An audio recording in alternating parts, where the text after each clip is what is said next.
hi, Toni. How are you doing? Hi, honey. Good to see you again to talk Yeah, about the attitudes. yes, good to see you again, and very excited to have you again to, yes, indeed, talk about today's attitude, which is patience, right? So, just to remind all the listeners, Mindfulness Everything, this is a show that will cover and unpack the 7 attitudes of mindfulness by John Kabat-Zinn. And not just unpack, we'll also focus on how we can apply the attitudes to our daily lives and how we can deepen that practice. So, very excited today to have Toni on board with us to share with us what this attitude of patience is all about. So, Toni, I'm getting impatient. Tell me, what's your thoughts on patience? Well, when I think of this attitude, the thing that comes to mind, first of all, is that metaphor of the butterfly Mm, and how it goes, how the caterpillar eventually mm, becomes the butterfly. And I think that and I think John, I probably got this from John, I'm sure. Um, when we start our mindfulness practice, it's almost a situation like that we go into it in kind of one form. And as we do our practice, we can see how things can change for us if the practice is consistent over time. And of course, the story that we always tell children about this butterfly process is that you can't hurry things. You can't wait. If you are lucky enough to see the butterfly begin to come out of the cocoon, it's not a helpful thing to pull it out and help it, because it's the struggle in getting out of the cocoon that actually gives the butterfly the ability to strengthen its wings and then be able to fly. So that's how I look at the process, at the attitude of mindfulness when we add of patience when we add it to our mindfulness practice. One of the things that participants often get impatient about is the fact that the wandering mind is always around, and it's easy to get caught up in the fact that we've got to stop that wandering mind, otherwise we're not meditating. And in fact, the wandering mind is part of the meditation process. mm. So I don't know, do you see it this way? Do you see Yeah, it another it's way? very common, right? I mean, people come to say the 8 weeks mindfulness-based stress reduction MBSR program, and they are here for a reason, right? To de-stress or to find some calm and some balance. And then after maybe the first or second session, you know what? When am I going to start realizing the benefits? When am I going to start to de-stress? When, right? So it's really a timing thing. And I think there's this thing about how patience is this idea about not rushing through some of these moments in order to get to a better one, because we are here, we have this moment right here, right now. And I mean, I think it's not necessarily the easiest, right? Because we live in a day and age where everything's about getting faster and faster. Yeah, absolutely. And I'm picking up on what you just said there, about trying to skip over a certain moment to get to another one. And last week we talked about judgment. Mm, And, is that us judging that one moment is going to be better than another, or is better than another? And so this gives us also an opportunity to see how the attitudes kind of connect with each other. mm, So the patience it also includes non-judging, not judging that anything we're experiencing in that moment that we're doing the meditation, or for that matter when we're in life, that judging that this particular experience is better than that one, and we should not have this one, and we should hurry up and get to this one. So that's a very real thing to try and keep in our minds. Later on in the MBSR, we, about, I don't know, week 3 or 4, we start to look at the things that we find that we like, and then the things that we don't like. And we try and hold on to the things we like and then push away the things that we don't like. But as mindfulness-based stress reduction reminds us, then that means we're missing out on a lot of moments. Because we're bringing this judgment to it that it should be like this or it is like this, even though we haven't given ourselves the time to be patient, to let it, the experience, show us what else is here. What else is here?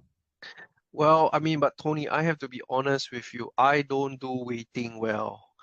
I don't like to sit around. Yeah, like I want I things to happen hear you. right. I hear you. And that's why we often say to participants, at this point, you have the perfect object of focus, and that is impatience. So in order to get to patience eventually, like, you're taking a little step once at a time, then we notice our impatience with not only our meditation practice, but with things in life, waiting for, I don't know, the boss to see that we're really working hard, or waiting for that perfect relationship, or waiting for the pay rise, or waiting for the holiday. And there's nothing wrong with that. There's nothing wrong with being impatient.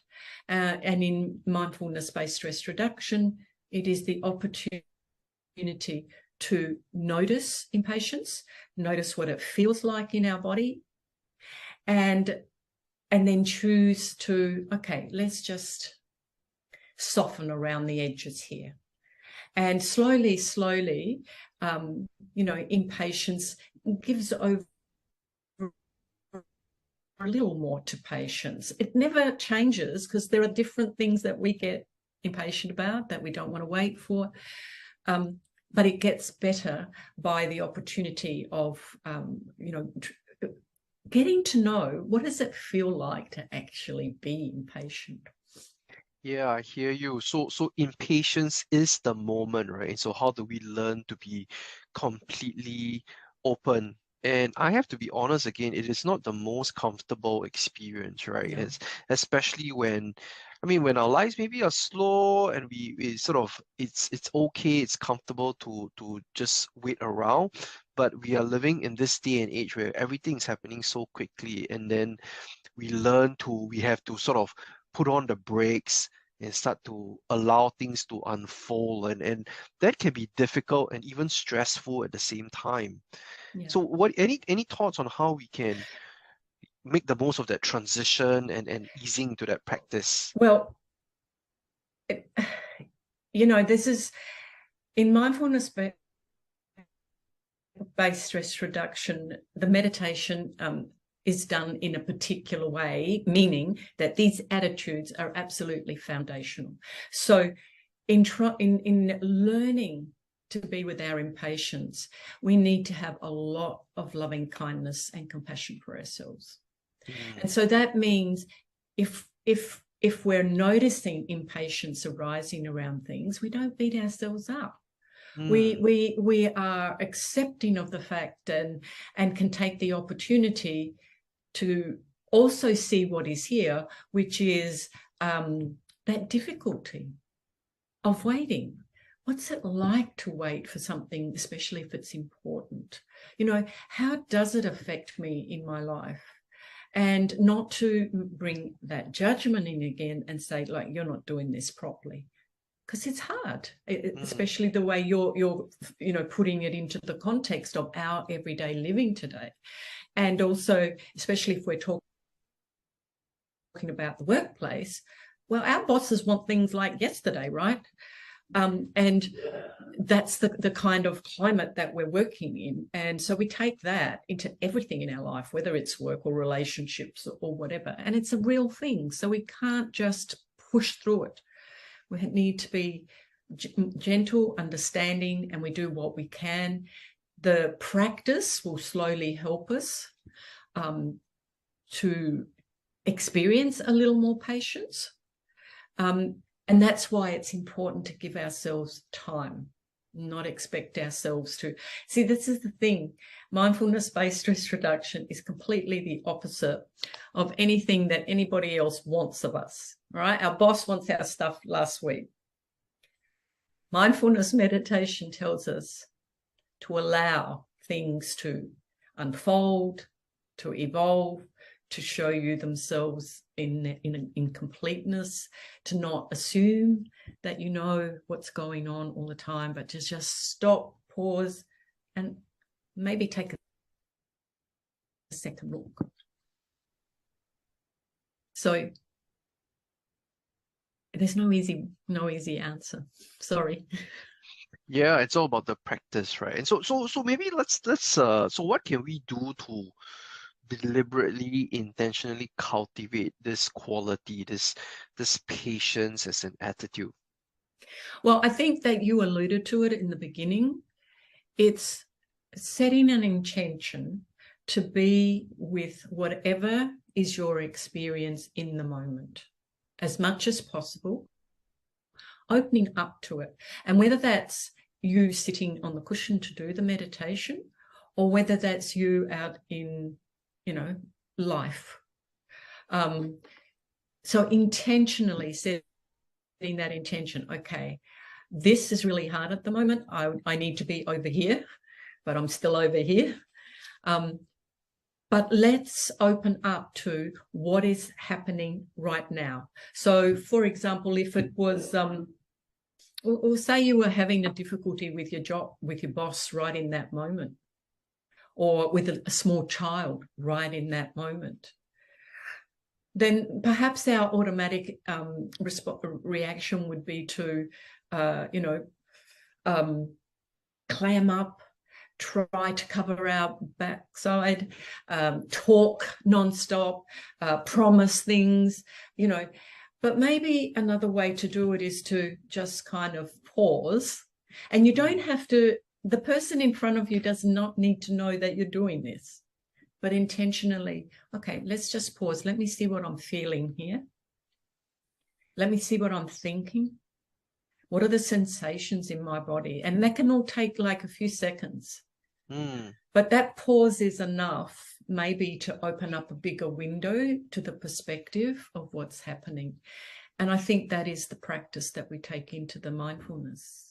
I don't know, is that what you find with your participants, with your own practice? Yeah, I mean, it's not rocket science, right? It's about that consistency, and as simple as a word called pause, right? And are there pockets of time to pause? Absolutely, each moment is an opportunity to pause, right? And I think sometimes we have this misconception, oh, I need a lot of time, I need somewhere to quiet, conducive, then only I can practice. But actually every moment, whether it's a noisy place, whether you're even rushing, and even in the midst of being impatient, you have an opportunity to pause, right? And I think in that pause, you have an opportunity to practice patience and allowing the butterfly to emerge in its own time. Yeah. And I think the other word to bring to it is curiosity. To bring a curiosity to what is actually here right now. Have I seen this before? Do I think I know it? And I mean, all of that doesn't even need to be going on in your head, but to actually stop, as you say, pause and go, okay, what actually is happening here? And I don't know if enjoying is the right word, but actually being interested in, okay, what's this leading to? What am I feeling? What's going on between me and this person? And just kind of enjoy the movie. And it's connected to what you were saying about enjoying them, not necessarily enjoying, but being with the moment. Being with the moment, and not wanting to rush to the next moment and missing out on maybe what this moment's got to offer. So not rushing. I hear you. Well, thanks a lot, Toni. I mean, it's like a simple reminder to pause and take that time, right? And and that's something that's accessible to everyone who is intentional on this as a practice. So just want to encourage everyone that this is something that you can easily take on with consistency and intention. Yeah. Absolutely. And so thank you very much, Toni, for joining us today to talk about patience as one of the 7 attitudes of mindfulness by Jon Kabat-Zinn. So not just unpacking it, but applying it to our daily lives. So my name is Yes. Han Ee, and this is Mindfulness Everything. Thank you for joining us, and we'll see you again. Thank you.